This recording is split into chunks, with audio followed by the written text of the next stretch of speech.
Sandip Agarwal, fund manager and co-founder of Sowilo Investment Manager, joins us this morning. Sandip, great to speak with you as always, and thank you for coming in. First, let's get the cliff notes, the quick take on Wipro and then TechM. So, both Wipro and TechM has reported in line to slightly better on the future numbers. But the only thing is that, if you take each of this company, for example, in case of Wipro, the estimates were very muted, and on very muted estimates, they have done a good job on the margin front.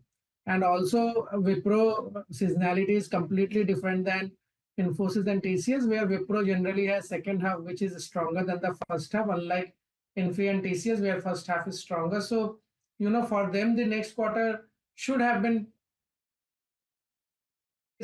again, something is wanting there. So I would say that, if you see last 20 years of history of Wipro, uh, always Wipro has done good job on the margin side. They have been, whether it was time of Korean, whether it is now, the only challenge is that growth has always been challenging. So I think that the most important thing for Wipro would be to get growth back, and all the discussion and all the analyst concerns or all the analyst expectation will be around that. Now, because this is a cash rich sector where buyback support is there, where dividend support is there, this generally gets some premium multiple to other sectors compared to the growth which is there. So obviously, Wipro has times when it doesn't do well at all for 1 year, 1.5 years, and then suddenly 3 to 6 months it does phenomenally well on the stock side.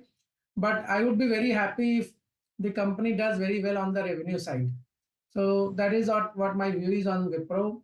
On Techem, I think it is the only company which has been able to deliver numbers better in the sense that, if you chip aside the exposure to telecom, and telecom, we all know last 5-7 years have been struggling on the capex front, and despite that, this company has actually done reasonably well, I would say. So in my view, Techem, if some support comes from the telecom vertical, it will be the one of the best performing companies in terms of revenue growth and profitability. But unfortunately, there is no clarity when telecom vertical will revive. And because of that, all the good work which they do outside of telecom, that actually gets nullified by the weak performance of telecom. And that has been the story for quite some time now. But I think now with the new CEO coming in and the strategy being in place to diversify beyond telecom, which they have been consistently doing for last few years, I think once telecom exposure comes below 12, 13, 15%, like it is for TCS, Infosys, then this company will get rewarded for its performance. Until that, telecom will keep on dragging it down. Uh, then a quick view. You've given us, in fact, you've sounded more positive on TechM seemingly than on Wipro this morning. So I want to know, out of the major results that you've seen, you saw Infosys take quite the battering on Friday, over 5% down, disappointment on the numbers. You've seen all the major numbers. Which stands out as the front runner in your opinion, and when do you see the real bullish trend for IT starting?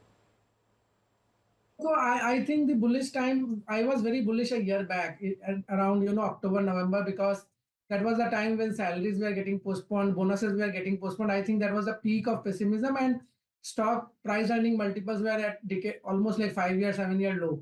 And I think that was the time where there was maximum fear, maximum risk, and bets should have been taken at that time. And we have come multiple times on different channels, and I have told that, this looks like the bottom of the industry. But now, if you see in last 1 year, the stocks have moved up substantially, and everyone is building in every positive which can happen in the sector, without considering that if new president assumes office, while there will be growth, good demand, and because of the corporate tax cut and all those things, but at the same time, the cost of doing business can also go up substantially. Now that risk of cost of doing business going up is not built in the sector today, while the optimism is all built in. So I am little skeptical at this price for any of the stocks, except that, in Techem, the only positive is that it's telecom vertical. Someday when it revives, then, you will see a big jump in growth. Till then, I don't see much growth there also.